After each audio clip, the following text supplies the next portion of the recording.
இயேசு உங்களை நேசிக்கிறார். பிரியமானவர்களே, இந்த நாளில் ஆண்டவர் நம்மளோடு பேசும்படியாய் வேதத்திலிருந்து ஒரு வசனத்தை கூட வாசித்து ஆண்டவர் நம் நிமித்தமாய் ஆண்டவர் சொல்லக்கூடிய நாம் கற்றுக்கொள்ளக்கூடிய காரியத்தை பார்ப்போம். அது லூக்காவின் புஸ்தகம் 24வது அதிகாரம் 47வது வசனம் 48வது வசனம் இப்படியாக சொல்லுகிறது.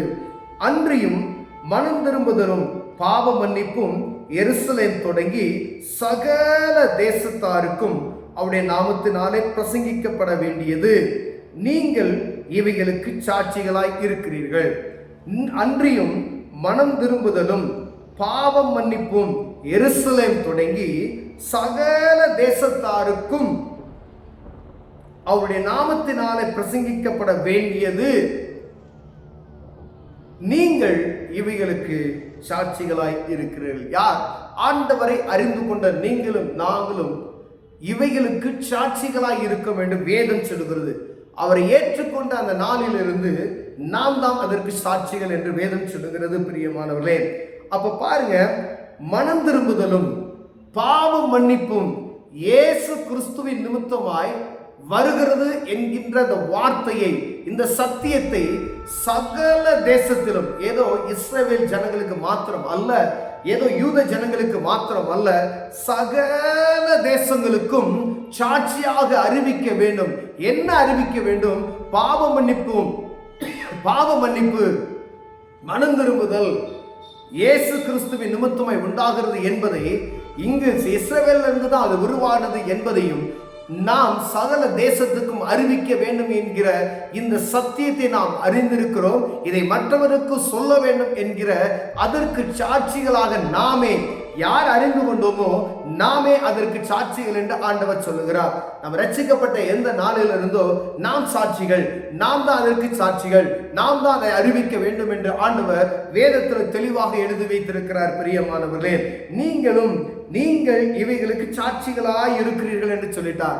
அப்ப நம்ம என்னைக்கு ஆண்டவரை நம்ம அறிந்து கொண்டோமோ, இந்த சத்தியத்தை, இந்த பாவ மன்னிப்பின் நிச்சயத்தை, இந்த மனம் திரும்புதல் என்கின்ற ஒரு காரியத்தை ஏதோ மதம் மாற்றுகிற காரியம் அல்ல. மனம் திரும்புதல் காரியம், பாவ மன்னிப்பின் நிச்சயம் ஏதோ ஒரு மதத்துக்கு சம்பந்தப்பட்ட ஒரு காரியம் அல்ல. அன்பின் பிள்ளைகளே, ஆண்டவர் சொல்லுகிறார், ஆண்டவர் வேதத்தில் எழுதி வைத்திருக்கிறார், மனம் திரும்புதல் பாவ மன்னிப்பின் நிச்சயம் சகல தேசத்துக்கும் செல்லணும். இந்த வேதத்தில் தெளிவாக ஆண்டவர் எழுதி வைத்திருக்கிறார். இதை வாசித்துக் கொண்டிருக்கிற ஒவ்வொரு, இதை பார்த்து கொண்டிருக்கிற ஒவ்வொரு கர்த்தருடைய பிள்ளைகளும் அறிய வேண்டியது, நீங்க தான் அதுக்கு சாட்சி. நீங்க தான் அதை சொல்லணும். என்னத்தை சொல்லணும்? இயேசு கிறிஸ்துவின் ரத்தம் சகல பாவங்களை நீக்கி சுத்திகரிக்கும் என்கின்ற வார்த்தையை எல்லாருக்கும் சொல்லணும் என்று சொல்லி ஆண்டவர் சொல்லுகிறார். எப்படிப்பட்ட மனிதனுக்கும், பாவியான மனிதன் யாராக இருக்கலாம், அவர்களுக்கும் இது வீல் என்பதை நாம் அறிந்திருக்கிறோம். அவர்களுக்கு எத்தேசத்தாருக்கும் தெளிவாக சொல்லப்பட்டிருக்கு. சகல தேசத்திற்கு இருக்கக்கூடிய ஜனங்களுக்கும். ஏதோ ஒரு குறிப்பிட்ட ஆண்டவர் எழுதி வைத்திருக்கலாமே, இஸ்ரவேல் ஜனங்களுக்கு மாத்திரம் அப்படின்னு சொல்லி. என்னைக்கு நம்ம அவரை ஏற்றுக்கொள்கிறோமோ அன்று இருந்து நாம் இதற்கு சாட்சிகள். நாம் அவருக்கு என்ன செய்யறோம்? அவருடைய நாமத்தை, நான் எப்படி அந்த இன்பத்தை பெற்று, எப்படி பாவத்திலிருந்து விடுபட்டு மனம் மாறுதல் அடைந்தனோ அதே காரியத்தை மற்றவர்களும் புரிந்து கொள்ள வேண்டும் என்கிறதுக்கு நாம் தான் சாட்சிகள், நாம் தான் சொல்ல வேண்டும் என்று சொல்லி ஒவ்வொரு தனிப்பட்ட மனிதனுக்கும் ஆண்டவர் ஒவ்வொரு தேசத்து மக்களுக்கும், ஒவ்வொரு ஊர் மக்களுக்கும், உலகத்தில் இருக்க அத்தனை தேசத்து மக்களுக்கு ஆண்டவர் இதை எடுத்து உரைத்துக் கொண்டிருக்கிறார். பிரியமானவர்களே, அப்படின்னா என்னைக்கு நான் ரட்சிக்கப்பட்ட இந்த அனுபவத்திற்குள் நான் உள்ளே வருகிறேனோ நான் சாட்சியாய் மாறி வருகிறேன். நான் அதற்கு என்னுடைய பாவத்தை ஆண்டவர் மன்னித்தார், என்னுடைய அக்கிரமத்தை மன்னித்தார், நான் பரிசுத்தமாய் வாழ்வதற்கு எனக்கு உதவி செய்தார், என்னுடைய பாவங்களுக்கு அவர் சிலுவையில் ரத்தம் சிந்தினார், என்னுடைய பாவங்களுக்கு அவர் அடிக்கப்பட்டார், என்னுடைய அக்கிரமங்களுக்கு அவர் ரத்தம் சிந்தினார் என்ற நற்செய்தியை ஒவ்வொரு ஜனத்துக்கும், ஒவ்வொரு மனிதனுக்கும் இதை அறிவிக்க வேண்டும். ஏன்னா நான் எப்படி மனம் திரும்புதலுக்குள் உண்டானேனோ ஒவ்வொரு மனிதனுடைய மனம் திரும்புதலுக்கு ஆண்டவர் காத்து கொண்டிருக்கிறார். பிரியமானவர்களே, ஏதோ நான் மாத்திரம் ரட்சிக்கப்பட்டதற்கு அல்ல, இல்ல நீங்க மாத்திரம் ரட்சிக்கப்பட்ட அனுபவம் மாத்திரம் அல்ல, ஆண்டவர் விரும்புகிற சகல ஜனங்களும், இந்த பூமியின் மனதத்தனையா இருக்கிற அனைத்து ஜனங்களும் ரட்சிக்கப்பட வேண்டும் என்பதே அவருடைய ஆசை.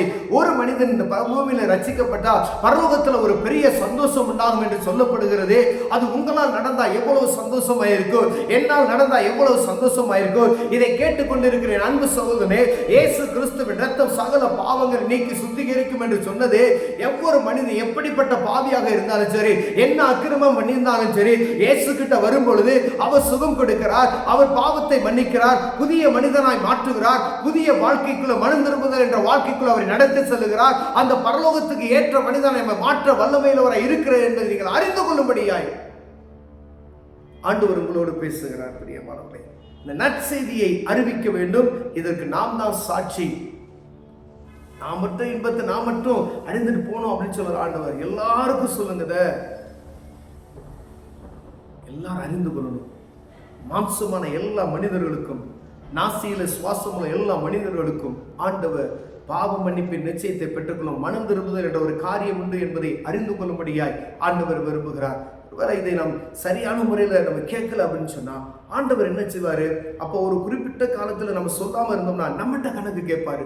நீ அறிந்து கொண்டே, நீ ரட்சிக்கப்பட்ட அனுபவத்தை பெற்றுக்கொண்டாயே, இப்படி ஒரு குறிப்பிட்ட சகோதரனுக்கு சொல்லலைன்னு சொல்லி ஆண்டவர் கணக்கு கேட்பார். பிரியமானவே, அதற்காக இந்த பாவ மன்னிப்பின் நிச்சயத்தையும் மனம் திரும்புதலுக்கான காரியத்தையும் ஆண்டவர் எருசலேமில் தொடங்கி சகல தேசத்துக்கு சொல்லியிருக்கிற இந்த காரியத்தை எல்லாருக்கும் சொல்லுங்க. கர்த்தர் உங்களை ஆசீர்வதிப்பார். கண்களை மூடுவோம், ஜெபம் செய்வோம். அன்பின் தகப்பனே, ஆண்டவரே, எங்களுக்காக ஆண்டவரே ரத்தம் சிந்தினவர் இயேசு கிறிஸ்து, எங்களுடைய பாவத்தை மன்னித்தார் இயேசு கிறிஸ்து, மனம் திரும்புதலை கொடுக்கிறவர் இயேசு கிறிஸ்து. இது எருசலேமில் தொடங்கி தேசம் எங்கும் சொல்ல வேண்டும் என்று சொல்லியிருக்கிறீங்களேயா, அது எல்லா ஜனங்களும் அறிந்து கொள்ள உதவி செய்யும். இயேசுவின் நாமத்தில் பிதாவே, ஆமென்.